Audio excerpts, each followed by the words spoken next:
kenapa hidupku gini-gini aja, ya? Kalimat yang mungkin sering terlintas di kepala kita semua. Apalagi ketika scroll media sosial.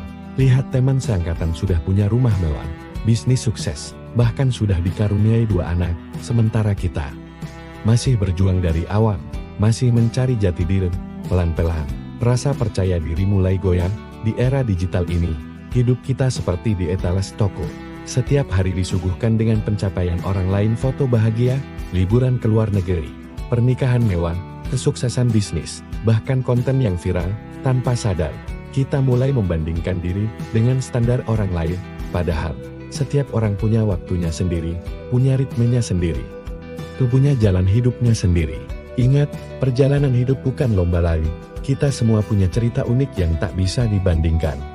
Seperti Nina, 29 tahun, masih freelance, nabung masih sedikit-sedikit, tiap hari scroll sosmed, lihat teman-teman udah pada sukses, ada yang beli rumah, mobil baru, honeymoon ke luar negeri.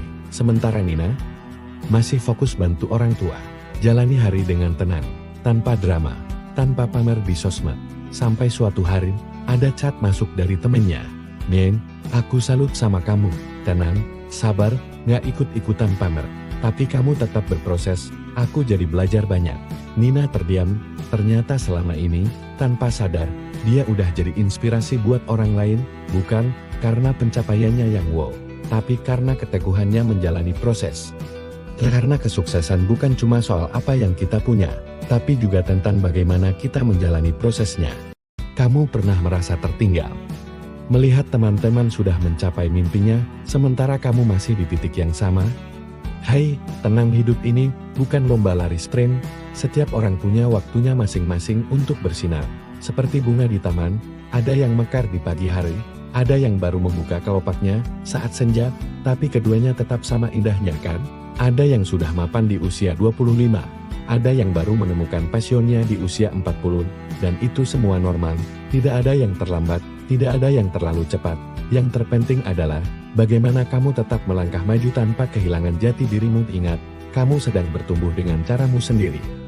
Mungkin prosesnya tidak terlihat, tapi percayalah, setiap usahamu hari ini adalah benih yang akan berbuah nantinya. Jadi, teruslah melangkah, pelan tidak apa-apa, asal jangan berhenti, karena kamu sedang menulis kisahmu sendiri, dengan waktumu sendiri. Pernahkah kamu merasa seperti Nina? Selalu membandingkan hidupmu dengan orang lain di media sosial, sampai-sampai kehilangan kedamaian dalam hati. Kita semua pernah berada di posisi itu kan? Tapi Nina akhirnya sadar, dia memilih untuk berhenti membandingkan, dan mulai fokus pada hal yang bisa dia kontrol, pikiran, niat, dan langkah-langkah kecil setiap harinya. Setiap pagi, dia menulis jurnal syukur, menuliskan hal-hal sederhana yang membuat hatinya hangat. Dia juga mulai membatasi waktu scrolling media sosialnya, karena terkadang, terlalu banyak melihat kesempurnaan hidup orang lain, justru membuat kita lupa mensyukuri perjalanan kita sendiri. Dan yang paling penting, Nina belajar berbicara lebih lembut pada dirinya. Aku memang belum sampai, tapi aku sedang menuju ke sana. Sederhana, namun menenangkan, bukan? Kadang kita suka merasa terlalu lambat dalam menjalani hidup. Sering banget membandingkan diri dengan orang lain yang sepertinya bergerak lebih cepat. Tapi mari kita renungkan sejenak. Pelan itu bukan berarti tertinggal. Justru perjalanan yang pelanlah yang memberi kita waktu untuk benar-benar meresapi setiap langkah, yang membuat kita bisa membangun fondasi yang kokoh. Kamu nggak perlu memaksakan diri untuk menyamai ritme orang lain. Setiap orang punya waktunya masing-masing. Yang terpenting adalah kamu terus bergerak maju, terus tumbuh menjadi versi terbaik dari dirimu sendiri. Ingat ya, kamu sedang dalam proses yang indah, jangan terburu-buru. Jangan membandingkan, cukup terus melangkah, dan percaya pada prosesmu. Karena kamu tidak berjalan lambat, kamu sedang tumbuh kuat. Terima kasih sudah mendengarkan. Jangan lupa tekan tombol suka, berlangganan, dan bagikan video ini ke teman-teman yang mungkin butuh mendengarnya. Sampai jumpa di video berikutnya.